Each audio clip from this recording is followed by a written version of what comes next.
Hi guys and welcome to DIY Ideas. Today we have this new video here that is a wool test. So I bought this really cheap wool here from Action, and this is from one of our DIY videos. That's how I got it when we went to Action to go shopping. You can see how big this is. The ball is really big, it's really soft, and it's a great like blue color, very like bubblegummy. And I'm going to pull it a little closer here so you can see. Let me focus. Here we go. Okay, so as you can see, it's called Special All Weather. Allison and May, 100% polyester. It's 224. Oh no, it's 104 meters. And the 225 might be yards or feet, but it's 104 meters length. This nice, blue tone here.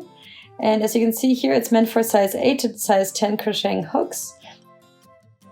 I would recommend a size 10 hook. It's pretty thick, this wool. And you can see kind of its, I wasn't going to say the pattern, but the texture is like very interesting. I'm going to go and pull out the texture here, the end. So you can see it's a stuffed thread. So on the inside, you have this, let me see if I can focus. Okay, so this white fluff part in the middle, and then it's has the outer layer. It's kind of like a t-shirt fabric, but polyester, not cotton. And then it has this this stuffing, this filling here. Okay, so this is what the thread looks like, and that's why you have such such volume. Okay, here you can maybe see it better. I switched the camera angle. And so the thread is very thick, and I actually do like this type of wool really well. It's great to work with, it's great to crochet with. I wouldn't make scarves out of this. That's why I can't really tell you why it's called all weather. I see this type of wool more for accessories or home decor or something like that, because it doesn't really feel like it's meant for scarves or something you would wear. You might be able to make bags out of this or something like that. So I'm going to just try this out. And here actually I can see that there's a little knot in the middle, and I don't like that very much. But we'll see when we get there. It's a really nice and big ball of yarn. I like that. So I'm going to go get a big hook. This is my size 10 crocheting hook, and that's what I'm going to use here for this video. So normally I would crochet from the inside, but I could not find the beginning at the middle, so I'm just going to do it from the outside. Okay, so I'm going to start with a few chain stitches here, just to see what it feels like. I have to say, I might even take a bigger crocheting hook than a size 10. I would definitely not use the number 8. And to be honest, it's a little tight for me here, even with the size 10 crocheting hook. I don't like it as much. It works, but I'm gonna use my nice size 12 crocheting hook here now. It's just slightly bigger, and I'm gonna see if I like this better. Let's see. Okay, so this actually for me works a lot better. It's a lot easier. It flows through much easier. And this I like a lot better. So I like this. Like I said, I like to make kind of like home accessories out of this. So I'm going to start with the magic ring, but I will show you exactly how I do this. So I put it here around my finger. I go through with the hook and pull the thread through. And instead of pulling it tight, I kind of leave this ring here open. And so here I'm going to start with half double crochets. So I start with 2 chain stitches for height, and then I go back in half double crochets. And this is what I'll do around this ring. And you can see that this circle is actually growing quite rapidly because the wool is so thick. I'm going to go count 1, 2, 3, 4, 5, 6, 7, 8. I'm going to do 9 here, I think. and take some more wool here. That's why I don't like crocheting from the outside. It's not so easy to pull the wool. And the ball of yarn always will roll around the table.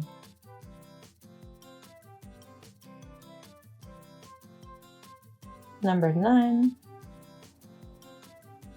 And I'm going to pull the magic ring closed. And honestly, you have to pull quite hard to actually close this up. But here we are. And so we're going to go into the next and we'll do a slip stitch here to finish off the circle. And then we do 2 chain stitches. And so what we're going to do here now is do increases with every stitch.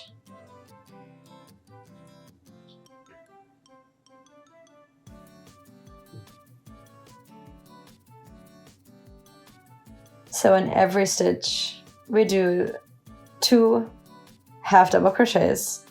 The very first one I only did 1 because we have the chain stitches in the first one also. So I just did the chain stitches here and then a half double crochet, and then into the next stitch I did 2 half double crochets.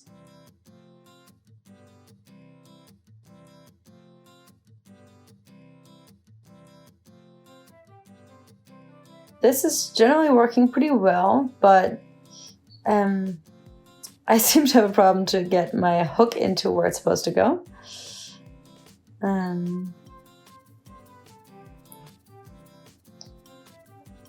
But maybe I just have to twist around the hook a little more. Maybe I would even need a even bigger crocheting hook just so the spaces are a little bigger. But to be honest, this works pretty well. It's really smooth and easy to work with. For me, it could even be a little bigger. It could be a little wider here. If I had a bigger crocheting hook, I might use it. But the number 12 is actually the biggest one I have laying around.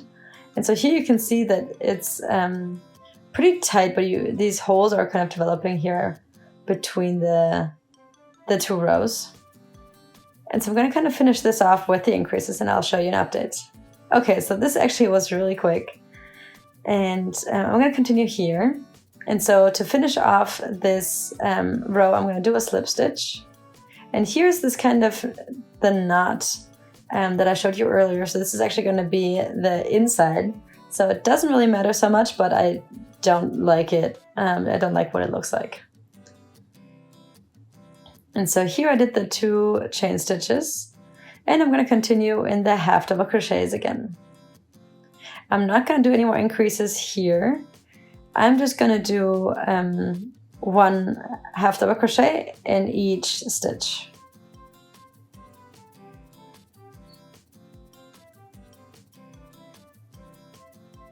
And so I'm just going to go and do this in every single stitch, a half double crochet. And you can see how nicely it's raising.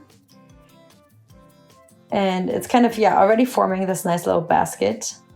And that's one of the things I really like making out of this type of thread. That's more firm, that's soft, but still firmer and thicker. Because you can see how quickly this is coming together. So you can see the border here already developing.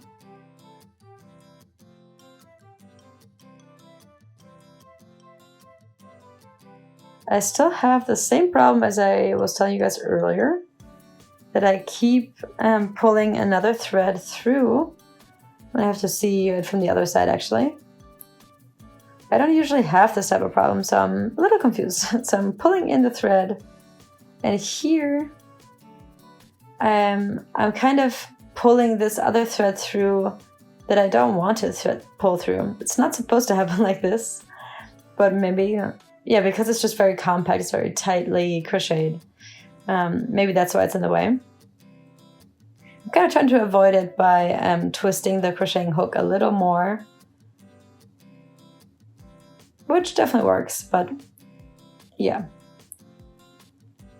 Okay, so here you can see now what this shape is going to look like, kind of.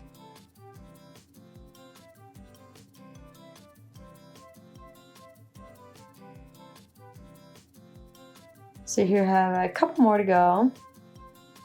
And by couple, I mean a few.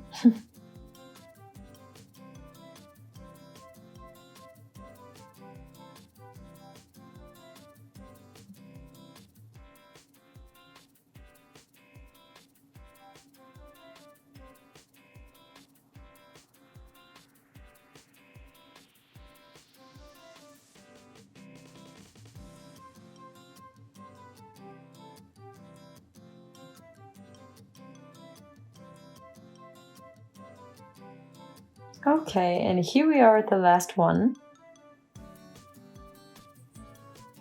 And this is how we end this row. I'm gonna already cut the thread here. It's enough for me now after these 3 rows. And so I'm gonna pull the thread through.